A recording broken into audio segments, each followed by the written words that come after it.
My name is Alyssa Kilgore, and I was pretty much born and raised in Springfield, 2 blocks away from Life Church. My mom's favorite story that she always tells about me is when I was in 1st grade, she had a parent-teacher conference, and the teacher looked at her and said, "Mrs. Agavino, your daughter bosses everybody in the class around, and she tells everybody what to do and how to do it." And she's like, "And we can't have more than one teacher in the class." So my mom was petrified that she had this bossy little girl and she didn't know what to do with that. She would cry to my aunt and be like, "What do I do?" And my aunt, who knew Jesus, would always say, "This is how God made her."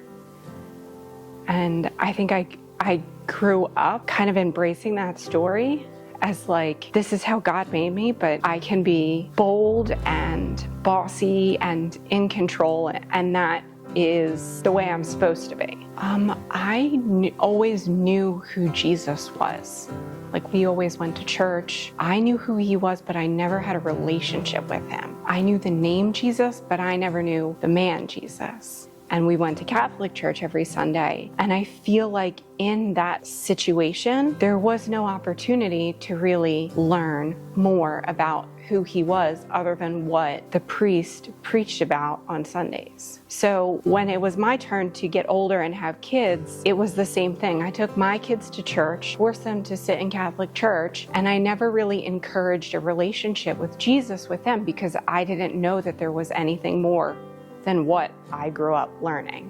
Our life was normal, and it was average, and it was typical. We were happy, we had a good marriage, we had healthy kids, we were doing pretty well in life. And when I did finally start to have a relationship with Jesus and it was time to get baptized, I didn't feel like I had a testimony to tell because life was good and it was normal.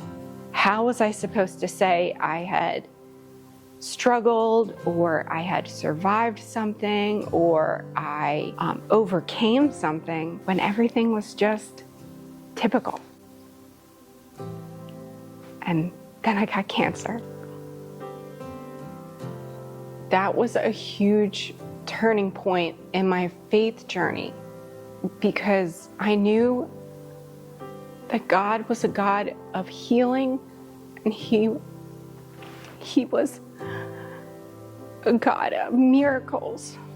The turning point was when my prayers shifted and I trusted that God's plans for me were good, and that if healing was a part of His plan, then that would happen. But my prayers changed to, "God, just be with me."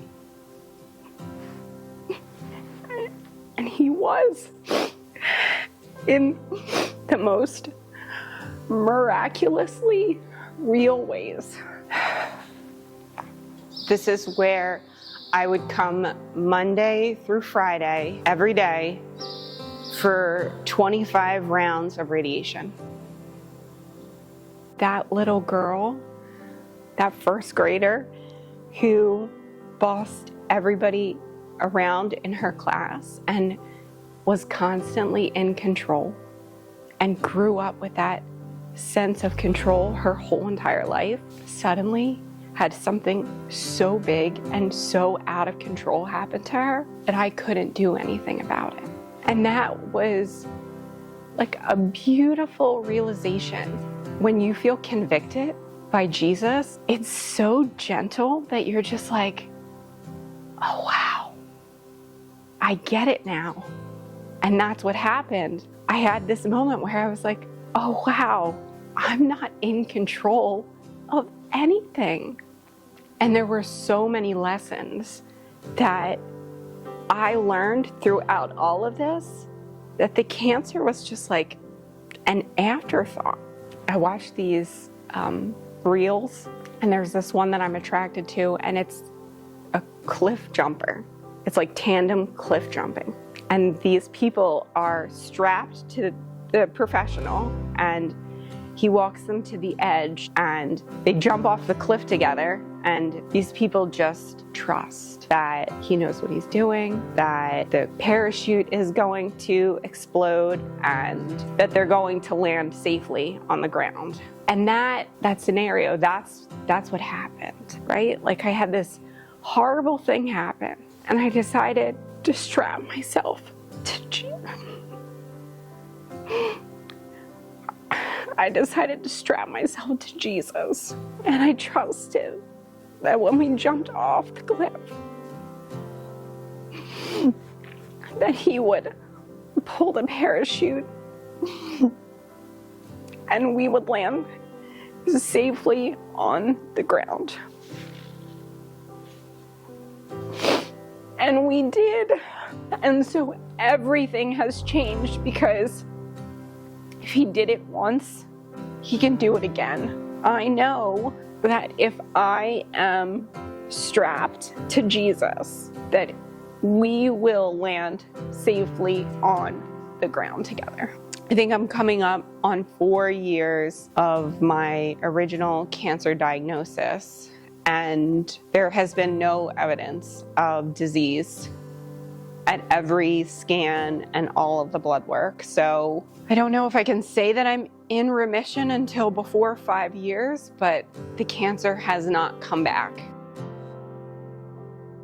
I think when we first decide to follow Jesus, I think that the enemy starts to attack us in all kinds of ways that makes it feel like you don't want to walk that narrow path with God. Just put your blinders on and don't let the stupid stuff that happens trip you up. Just keep running towards him. My life verse is Jeremiah 29:11. For I know the plans I have for you, declares the Lord. Plans for good, and not to do you any harm.